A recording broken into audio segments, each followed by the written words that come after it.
Have you ever felt like you're walking in the dark with no idea where you're headed? Like you've been given a destination, but the map is completely blank? Today, we're diving into the incredible story of a man who did just that, and his journey offers some of the most profound lessons on faith, trust, and divine timing. We're talking about Abraham, often called the father of faith, and his life is a masterclass in what it means to truly walk with God. Imagine this. You're living a comfortable life, surrounded by family, friends, and everything you've ever known. Then, one day, you hear a voice telling you to pack up everything, leave it all behind, and go to a new land, a land you've never seen, a place you don't even have a name for. What would you do? Most of us would probably hesitate, right? We'd ask for a detailed plan, a 5-year forecast, maybe a GPS coordinate or two. But not Abraham. When God called, he went. This is our very first lesson from his life. True faith often means stepping into the unknown. Genesis chapter 12 tells us, "The Lord had said to Abram, 'Go from your country, your people, and your father's household to the land I will show you.'" It doesn't say, "To the land I've already shown you on a map." It says, "The land I will show you." Abraham's journey began with an act of radical trust. He didn't have all the answers. He didn't know the challenges he would face or the exact destination. He simply trusted the one who called him. This teaches us that faith isn't about having a perfect, detailed blueprint of our lives.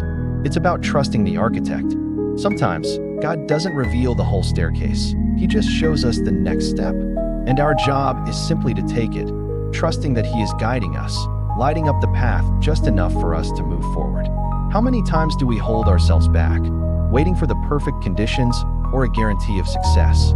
Abraham's story challenges us to let go of our need for control and simply trust God's leading, one step at a time. Now, as Abraham's journey progresses, we encounter our second powerful lesson. Obedience, even when it's difficult, is the pathway to blessing. And there is no story that illustrates this more powerfully or more heart-wrenchingly than the testing of Abraham with his son, Isaac. God had promised Abraham that he would be the father of many nations and that his descendants would be as numerous as the stars. Isaac was the miracle son, the long-awaited fulfillment of that promise. He was everything to Abraham and Sarah. Then comes the ultimate test in Genesis 22. God says to Abraham, "Take your son, your only son, whom you love, Isaac, and go to the region of Moriah. Sacrifice him there as a burnt offering." Can you even fathom that command? To be asked to give up the very promise you waited a lifetime for. It seems illogical, cruel, and completely contradictory to everything God had promised. Yet, the Bible says Abraham got up early the next morning and set out to do as God commanded. This is not a story about a blind, unfeeling obedience. It's a story of profound trust. Abraham believed that even if he obeyed, God was powerful enough to raise Isaac from the dead to fulfill his promise. His obedience wasn't based on understanding the why, but on trusting the who. He trusted God's character above his own circumstances. And what was the result? At the very last moment, God provided a ram for the sacrifice instead. He stopped Abraham and said, "Now I know that you fear God, because you have not withheld from me your son, your only son." Through this ultimate act of obedience, Abraham's faith was affirmed, and God reaffirmed his covenant with him, promising blessings beyond measure. This teaches us that our obedience isn't a transaction with God, but an expression of our trust in Him. When we obey, even when it doesn't make sense, we position ourselves to see God's provision and faithfulness in ways we never could have imagined.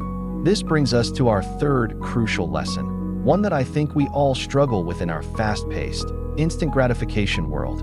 Patience and prayer are intertwined. Abraham's story wasn't an overnight success. Far from it. When God first made his promise to Abraham, he was 75 years old. He was promised a son and countless descendants. But year after year passed. Abraham and Sarah grew older and older. Imagine the conversations, the doubts, the prayers whispered under the stars. "God, did we hear you right? Are you still there? Have you forgotten us?" Abraham wasn't perfect. He and Sarah tried to take matters into their own hands with Hagar, which led to family conflict and pain that echoed for generations. It's a relatable mistake. When God's timing doesn't match our own, It's so tempting to try and help him along. But despite his missteps, Abraham kept coming back to God. He continued to pray, to believe, to hold on to the promise. He waited 25 long years before Isaac was finally born. 25 years. That's a quarter of a century of waiting, praying, and trusting. Abraham's waiting period teaches us that patience is not passive. It's an active, faith-filled endurance. It's the process of continually aligning our hearts with God's timing, even when it feels impossibly slow. Prayer is the fuel for that patience.